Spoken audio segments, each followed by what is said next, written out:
Okay, now we're going to be in section 2, which discusses the rest of the Bill of Rights. We talked about the First Amendment in the last section. This is going to discuss the rest of the Bill of Rights. We're going to analyze the amendments that deal with legal procedures and evaluate our personal freedoms. Now, these ain't going to be in order, so we're not going to start with the second and go through the 10th. They're kind of broke up into sections. The freedom of a fair legal treatment is covered in other sections of the Bill of Rights, too. The Fourth Amendment, for example, protects Americans against unreasonable searches and seizures. No one can search your home or take your property without good cause. So no one can just... It's the reason why police have to have a search warrant or reasonable cause. And, yeah, that's what we're getting into here. Search warrants are court order allowing law enforcement officers to search a suspect's home or business and take specific items as evidence. And judges don't just give out search warrants for no reasons. If they were given away freely, it would infringe on the rights of other people. Now, what it means by reasonable cause is if you are driving down the highway and someone writes a note and puts it in the back window of the car, "Help, I've been kidnapped," that's going to give the cops reasonable cause to pull you over and ask to speak to the person in the back of the car. Or they drive by your house and there's someone that is beating on the window from the inside yelling, "Help, I've been captured," then that can give them reasonable cause. And I mean, it's not to get a search warrant, but it'll be very quick in getting that. And that's the idea. They don't want it where people can just bust up into your house and start taking your stuff and saying, "Oh, we're the cops. We can do what we want to." It protects you from that. It makes it where you don't have to worry about someone coming into your home and taking your things or doing something like that without having the actual permission. The Fifth Amendment protects people accused of a crime. I plead the Fifth. Talk about the Fifth Amendment. We'll talk about that in a few minutes. Just a couple of terms you know. An indictment is a formal charge by a group of citizens called a grand jury. And a grand jury is citizens who review the evidence against the accused. They're the ones that look at the evidence and bring up formal charges where you'd have to go to court and things like that. The Fifth Amendment states that no one can be put on trial for a serious federal crime without an indictment. It means they have to have some kind of idea that you're involved. A person who is indicted is not always guilty of a crime. And this is one thing, and I get more into the soapbox in class, but on social media and stuff, don't share when people gets arrested or when they have to go to court for something. Don't share it and say, "Well, I knew they was guilty." There's a reason we have a court system for a reason. Just because someone gets arrested, just because someone has to appear before a court, does not mean they're guilty. In our country, we believe innocent until proven guilty. So just keep that in mind. This just means they are suspected of committing a crime. It means that they are someone that is possibly a suspect. It also protects us from double jeopardy, which means that people can be found of a crime, found not guilty of a crime, can't be put on trial for the same crime again. So if someone is put on trial for something, they can't be put on trial for the exact same thing. Now, this isn't meaning the type of crime, or if you brought up on murder charges, you can't ever bring up on murder charges again. That doesn't make sense. But say, for example, if they said you robbed the CVNS Bank in Phil Campbell at 12:05 on February the 3rd, and you're brought up on that and found out you were innocent and you didn't do that, then they can't say, "Oh, well, we found more evidence, so we're going back to trial and charge you again." They can't do that. They got to put all their stuff in that case. Now, if you robbed it again the next day, then they can charge you for robbing the next day. Or if they didn't know you had a deadly weapon at first, then they say, "Okay, well, now we can charge you with possession of a deadly weapon, using a deadly weapon or something like that." So they can charge you for other things, just not the exact same crime again. It also protects the person's right to remain silent. This process is called self-incrimination, meaning that people don't have to testify against themselves. It also says that no one can be denied life, liberty, or property without due process of law.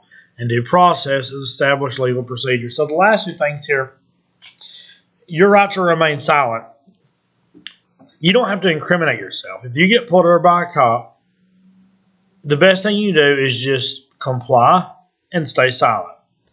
Wait till you have a lawyer present if it escalates.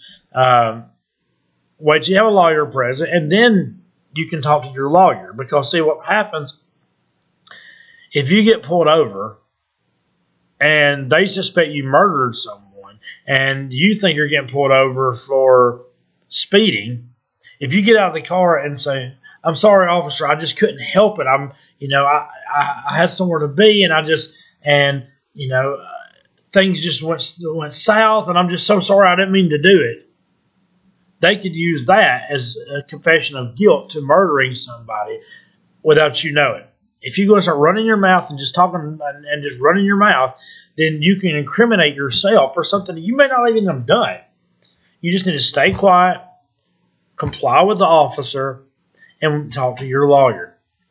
Because like the Miranda rights say, anything you say can and will be used against you in a court of law. That's the idea. The Miranda rights is where a cop has to tell you you have the right to remain silent.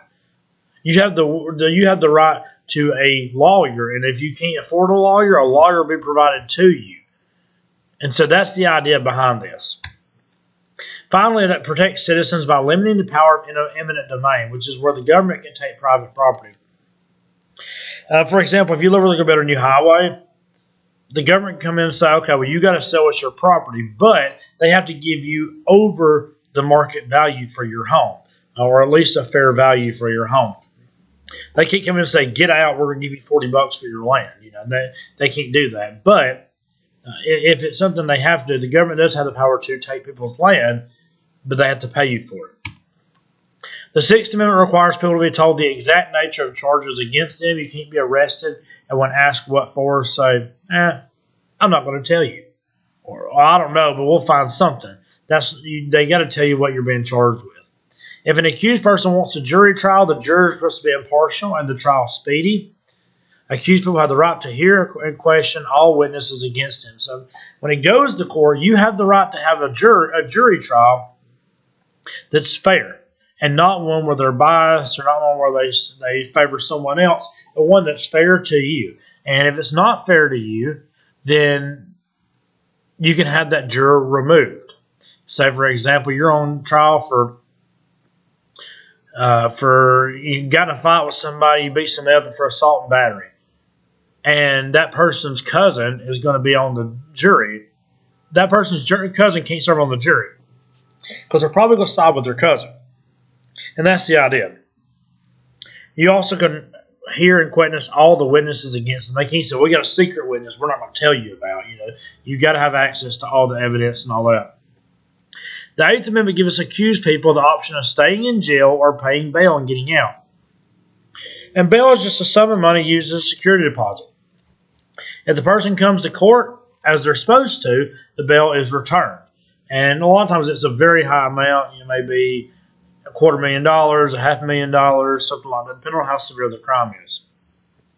And there's time where they won't give bail because if you're in there on murder charges, they're probably not going to give you bail unless you go out here and kill someone else. That's what makes sense.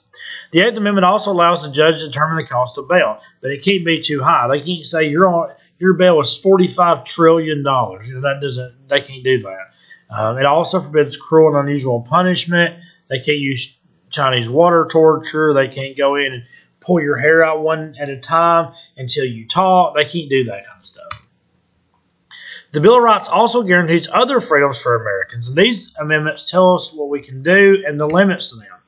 The Second Amendment, one of the most controversial amendments that are out there, states the government can pass laws to control but not prevent the possession of weapons. So they can control what types of weapons. You hear them talk a lot about, taking out like assault rifles and things that are, not used for hunting, military-grade weapons, things like that.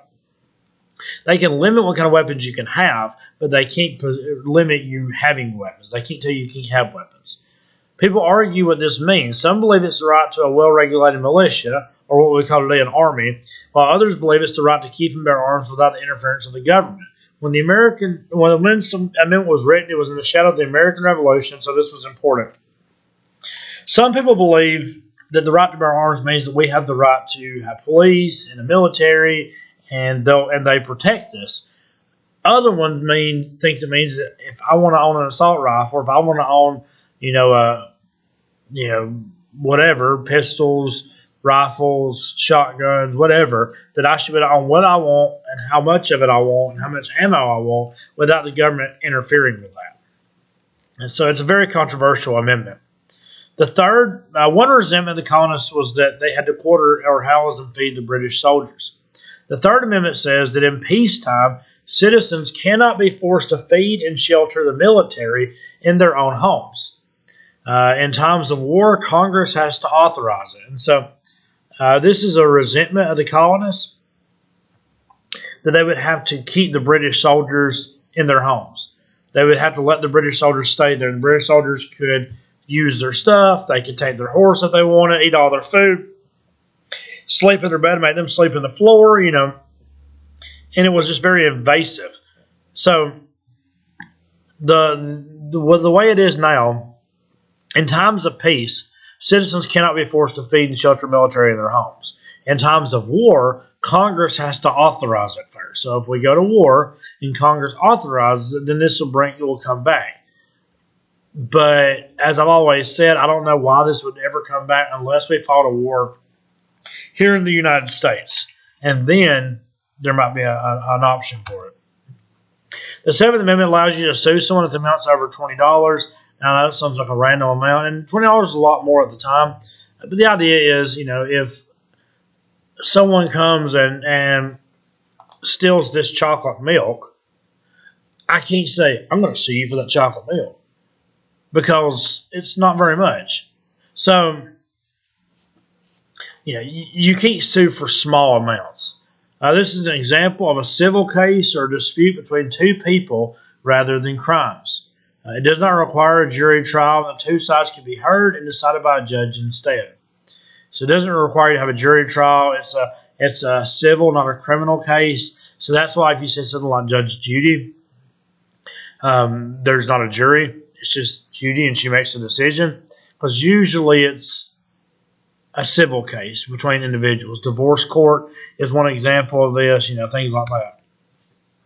The Ninth Amendment covers rights that are not listed in the Constitution, such as the right to privacy, which is not exactly in the Constitution, but the Supreme Court uses the First, Fourth, Fifth, and Ninth Amendments to uphold this. The government can interfere in our personal decisions regarding friends, family, and careers. The government can send me a letter and say, hey, you're friends with Coach Allison. We're not allowing that anymore. We think the two of y'all are bad news together. We're not going to allow you to be friends with each other. They can't do that. They can't say, hey, you know what? You can't marry your wife because we don't agree with that. They don't have the right to interfere in that way. And so the Ninth Amendment covers these things. The Tenth Amendment states that any power not given to the national government can be covered by the states. The authority to set up schools and slavery were examples of this. That's the reason why it's a big issue, like with the Kansas-Nebraska Act and things like that, with the expanding, making new states. Why it was such a big deal? Because the states got to decide if they wanted to promote slavery or not. In today's world, it's more things like the legalization of marijuana, a lottery, things like that can be determined by the state. In Virginia in 1782, they passed a law encouraging manumission, which is the voluntary freeing of enslaved persons. They didn't free all slave people, but they encouraged people freeing slaves. And so that brings us to the end of section 2, and we will continue on in section 3.